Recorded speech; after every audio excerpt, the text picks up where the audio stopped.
Alors, le deuxième exercice, il consiste à créer, en fait, un tableau de bord qui va permettre de récupérer la moyenne de la VMA de tous les étudiants de la promo, la moyenne de la VMA de toutes les filles de la promo, la moyenne de la VMA de tous les garçons de la promo, mais également ces valeurs pour chacun des groupes TD. On devra également jouer en fait sur des codes couleurs permettant d'identifier les valeurs inférieures à 11 km/h, ce sera en rouge, les valeurs comprises entre 11 et 15 km/h, ce sera en orange, et les valeurs comprises entre 15 km/h et 25 km/h, ce sera en vert. Donc, pour cela, en fait, on va commencer à travailler tranquillement avec différentes formules. Alors, les formules, la formule de base, en fait, que l'on va utiliser, c'est moyenne, d'accord? Sauf que ce qu'il faut savoir, en fait, c'est que quand vous travaillez avec des formules sous Excel, il faut forcément commencer par égal, égal, et puis je vais pouvoir commencer à taper le nom de ma formule.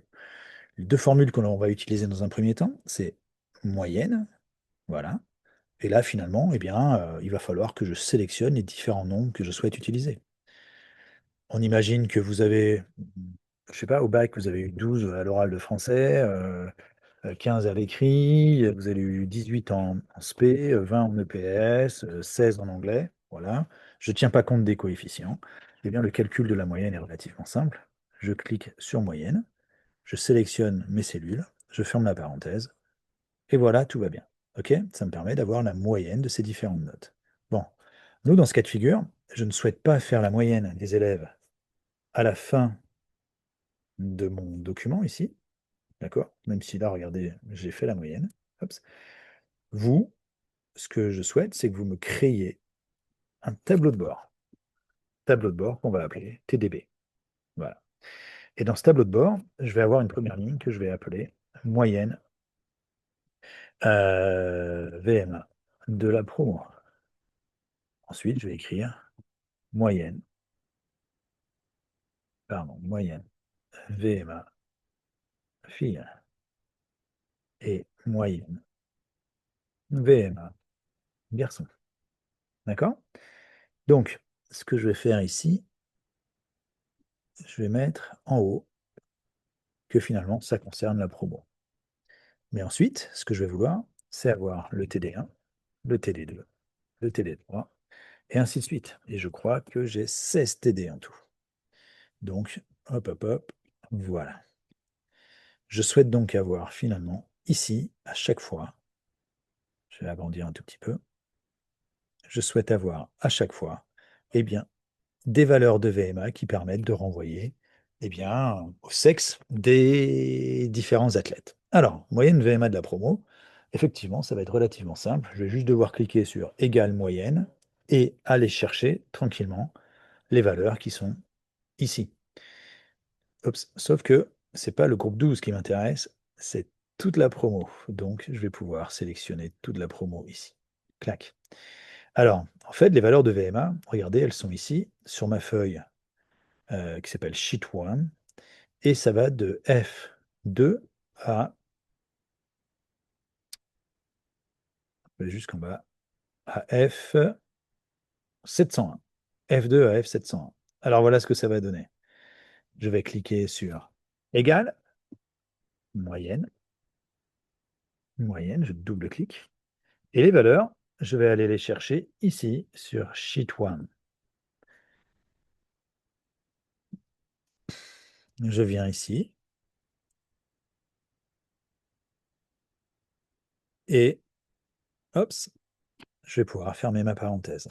Donc, si je regarde ma formule là-haut, avant de fermer la parenthèse et de cliquer sur Entrée, j'ai bien une moyenne qui se base sur des valeurs que je vais chercher dans la feuille numéro 1, Sheet 1, et derrière, je vais faire la moyenne de toutes les valeurs qui sont comprises entre F2 et F101.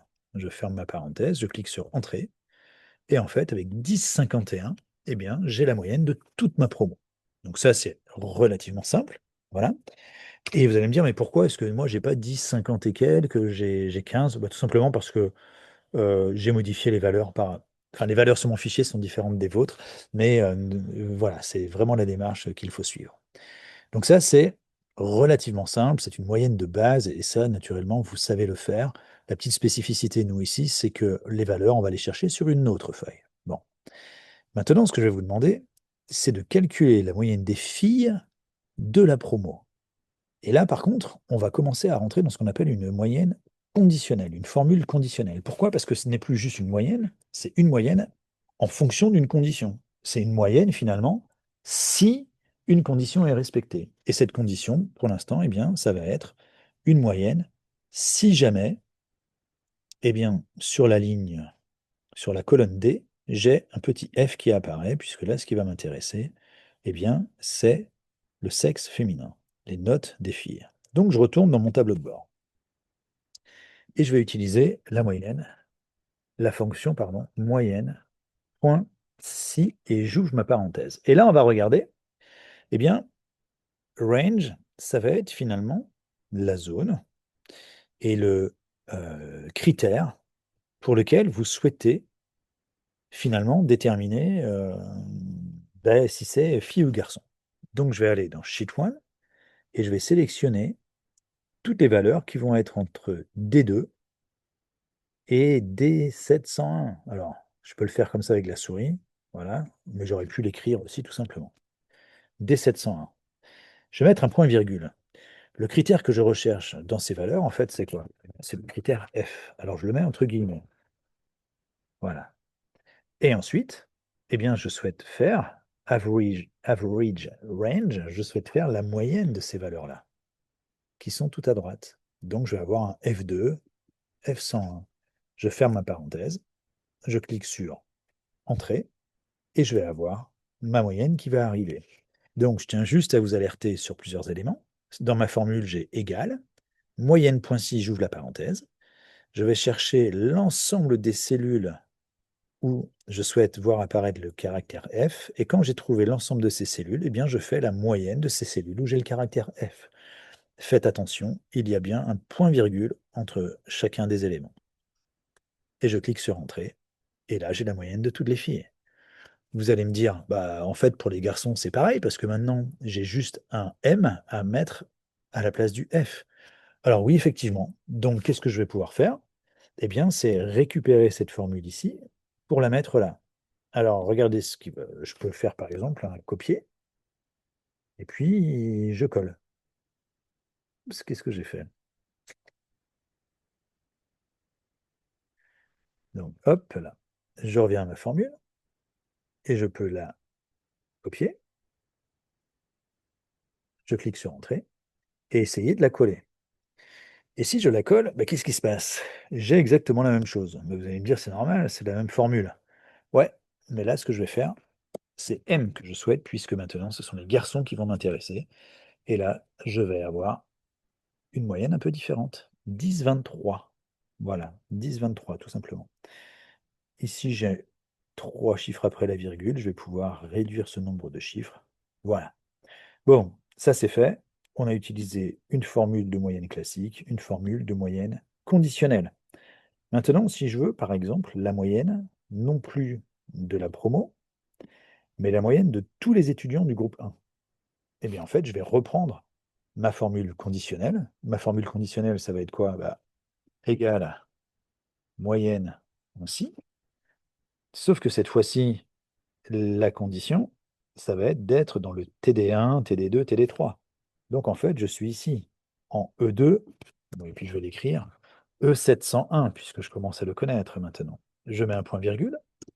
Puisque c'est le TD1 qui m'intéresse, je mets un 1 entre guillemets, point virgule, et la moyenne, eh bien ça se passe en F, c'est F2, 2 points, F 701. Et je ferme ma parenthèse. Et ici, vous allez me dire, oh, ça marche pas, monsieur, votre histoire. Bah, ça marche pas parce que ma colonne n'est pas assez large. Ah, gna, gna. Ouais, si, sheet one.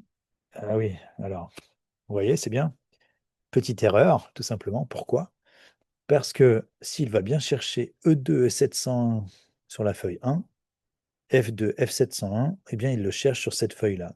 Il faut tout simplement, en fait, que je rajoute ici sheet one, point d'exclamation, et du coup, ça va faire référence aux feuilles qui sont, aux valeurs, pardon, qui sont sur la feuille d'à côté. Et là, normalement, voilà, je me retrouve avec quelque chose de correct. Alors ce travail, il va falloir que je le fasse pour tous les autres. Et donc vous allez me dire, ah bah c'est pas compliqué, monsieur, j'ai juste à me déplacer comme ça. Ouais, mais non, ça va pas le faire, parce que si j'incrémente, eh bien, alors que ici j'ai toujours le caractère 1 ou 2 ou 3 ou 4 ou 5 TD1 à aller chercher dans la colonne TD, si j'incrémente, regardez, j'ai E et j'ai F, et bien là j'ai F et j'ai G, là j'ai G et j'ai H. Donc finalement, en incrémentant, en déplaçant comme ça mon curseur, j'ai tout décalé à chaque fois. Donc pour faire cette manipulation, je vais pouvoir finalement geler, geler ma colonne E, et en mettant mes petits dollars comme ceci, eh bien je vais pouvoir incrémenter sans avoir une modification de mes lettres. Je retiens toujours l'idée qu'en fait, pour geler, eh ben, ça va vous coûter de l'argent, donc du coup, vous payez en dollars. Je fais entrer, et là, je peux incrémenter. Et vous allez me dire, là encore, mais monsieur, pourquoi vous avez toujours la même moyenne? Pourquoi j'ai la même moyenne? Tout simplement parce que ici, j'ai demandé le TD1, mais j'ai exactement la même chose là, mais c'est le TD1, sauf que moi, je veux le TD2. Donc à la place du petit 1 ici, je mets un 2. Et puis là, je vais mettre un 3.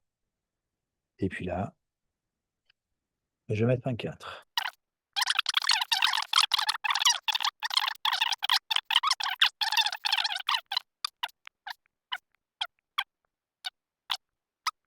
Et le 16.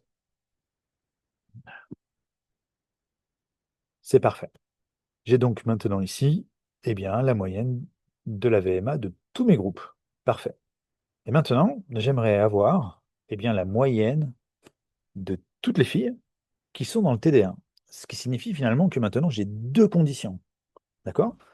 Et pour cela, je ne vais pas juste faire moyenne, je ne vais pas faire moyenne si, mais je vais utiliser un autre dispositif qui s'appelle moyenne si dans un ensemble. Et là, à ce moment-là, vous allez voir qu'on va utiliser plusieurs éléments. Alors, premier élément, regardez, je vais renseigner la plage pour laquelle je vais pouvoir faire la moyenne. Donc, moi, finalement, cette plage, c'est celle-ci. Sheet 1, F2, F701, jusqu'ici, tout va bien. Ensuite, je mets mon point virgule. La plage où je vais avoir mon critère, eh bien, le critère, en fait, le premier critère que l'on souhaite, nous, eh bien, c'est que ce soit une fille. D'accord? Donc, je mets critère, pardon, plage critère, c'est là. Je suis en D. Je mets un point virgule. Ensuite, on me demande quel est ton critère. Ben, mon critère, c'est de savoir si c'est une fille. Voilà. Et je remets un point virgule. Mais mon deuxième critère, c'est quoi? Mon deuxième critère, c'est qu'elle soit, que ces filles-là soient dans le TD1. Donc, je choisis ici la plage du critère 2. Plage du critère 2, ça va être, eh bien, la colonne où j'ai tous mes groupes, point virgule. Et c'est quoi mon critère 2? Ben, mon critère 2, c'est le fait que ce soit les filles du TD1. Donc, je mets un petit 1 entre guillemets et je ferme la parenthèse. Mais regardez, on pourrait aussi avoir un troisième critère. J'aurais pu, par exemple, envisager, je ne sais pas moi, une autre colonne ici avec des filles qui sont nées en 2010, 2009, 2008. Et j'aurais pu dire, donne-moi la moyenne de toutes les filles qui sont dans le TD1 et qui en plus sont nées en 2010. Vous voyez? Donc là, ça m'a rajouté trois conditions. Je ferme, je clique sur Entrée et je me retrouve ici avec la moyenne de toutes les filles qui sont dans le TD1. Qu'est-ce que je fais à présent? Eh bien, je vais geler mon histoire. Hop, avec mes petits dollars. D2, ça ne bouge pas. Hop, ça ne bouge pas. Ça bouge pas, ça bouge pas, ça bouge pas, ça bouge pas. Je clique sur Entrée. Je vais l'incrémenter. Hop. Et je n'ai plus maintenant qu'à changer ce chiffre-là, mon 1 devient un 2, mon 1 devient un 3, et ainsi de suite.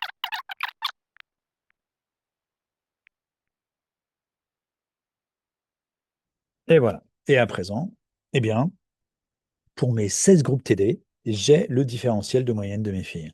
À présent, il ne me reste plus qu'à faire la même chose pour les garçons. Je prends cette formule que je vais coller ici.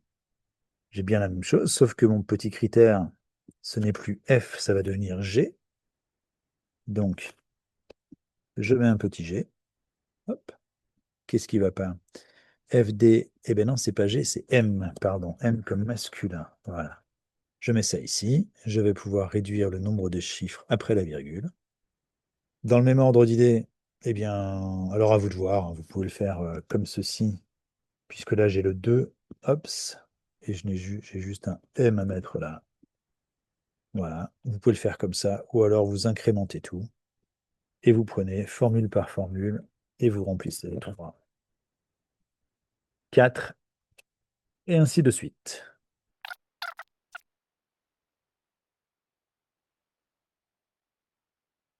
Et voilà, j'ai donc à présent eh bien, l'ensemble des valeurs pour mes différents groupes. Euh, et voilà, je le zoome un petit peu. Alors, j'ai ces valeurs pour chacun des groupes TD. Maintenant, j'aimerais un code couleur permettant d'identifier les valeurs inférieures à 11 km/h. Je les mets en rouge, comprises entre 11 et 15 km/h, je les mets en orange, et comprises entre 15 et 25 km/h, je les mets en vert. Alors, ce qu'on va faire, eh bien, je vais sélectionner mes valeurs et je vais travailler ici dans Accueil avec une fonction qui s'appelle mise en forme conditionnelle. Et je vais pouvoir alors, utiliser plein de choses. Par exemple, je pourrais avoir ici une nuance de couleur. Hop. Et vous voyez que en cliquant là-dessus, eh bien, celles qui sont les meilleures, elles sont 12,76, vous voyez, c'est la plus grosse note. Elle apparaît ici en vert, quand au contraire, les rouges me sautent aux yeux, hein. J'ai ici 8,35,5. Donc il y a vraiment un dégradé de couleur. Donc ça, c'est une première façon de procéder, c'est une première forme de mise en surbrillance. Voilà. Je peux jouer aussi avec un jeu d'icônes. Je peux par exemple mettre des petites choses comme ceci. Mais là, en fait, j'ai deux règles. Alors là, ça commence à devenir un peu le bazar. Donc je vais gérer mes règles là. Et celle-ci, je vais la supprimer. Modifier la règle. Je vais l'enlever. Voilà. Donc je fais OK. Et donc là, ici, je me retrouve. Alors, mais j'ai mes cellules qui sont un peu étroites. Je vais les agrandir. Hop.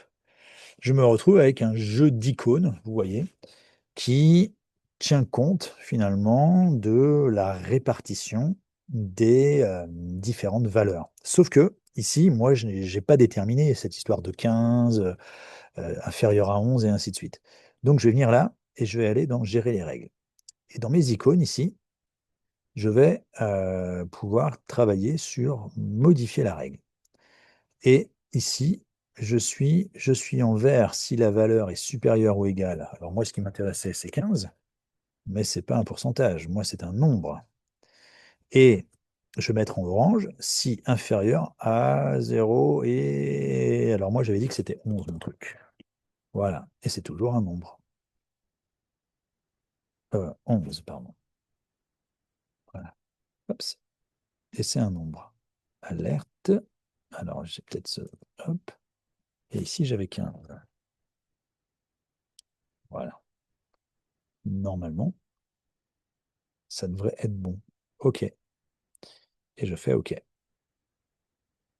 Donc, théoriquement, si j'avais des valeurs supérieures à 15, eh bien ici, elles seraient en vert, mais je n'en ai pas. Donc, celles qui sont entre 11 et 15 sont en orange, et celles qui sont inférieures à 15, eh bien, sont en rouge.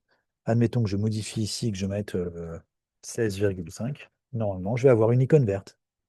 Et voilà. Donc, on peut le fonctionner comme ceci, avec des petites icônes, si vous le souhaitez.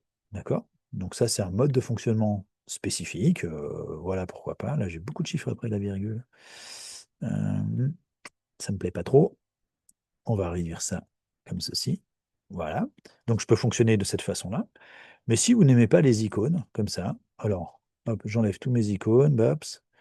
Vous allez pouvoir faire aussi un truc qui est beaucoup plus simple. Vous allez dans Règles de surlignage des cellules et cellule, donc, qui est valeur de la cellule qui est supérieure à. Moi, mes cellules qui sont supérieures à 15, je veux qu'elles soient avec un petit format personnalisé, où je vais jouer sur une police qui sera couleur automatique, donc la couleur automatique, ce sera en noir, et le remplissage, couleur d'arrière-plan, eh bien, j'aimerais que ce soit en vert. Je fais OK. OK. J'ai pas de valeur supérieure à 15, donc c'est normal que ça se mette pas en vert. Mais maintenant, regardez, si celle-ci, je lui mets un petit 16, normalement, ça va passer en vert. C'est magique. Je reviens en arrière pour effacer mon erreur. Je reprends mes différentes valeurs ici, hop, et je vais dans mise en forme conditionnelle. Règle de surlignage, et maintenant je vais choisir eh bien, une valeur qui est inférieure à. Valeur de la cellule inférieure à 11, je vais faire format personnalisé.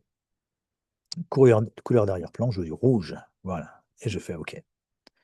OK, là, ça va devenir rouge. Et puis la troisième règle, eh bien, c'était des cellules qui sont comprises entre deux valeurs.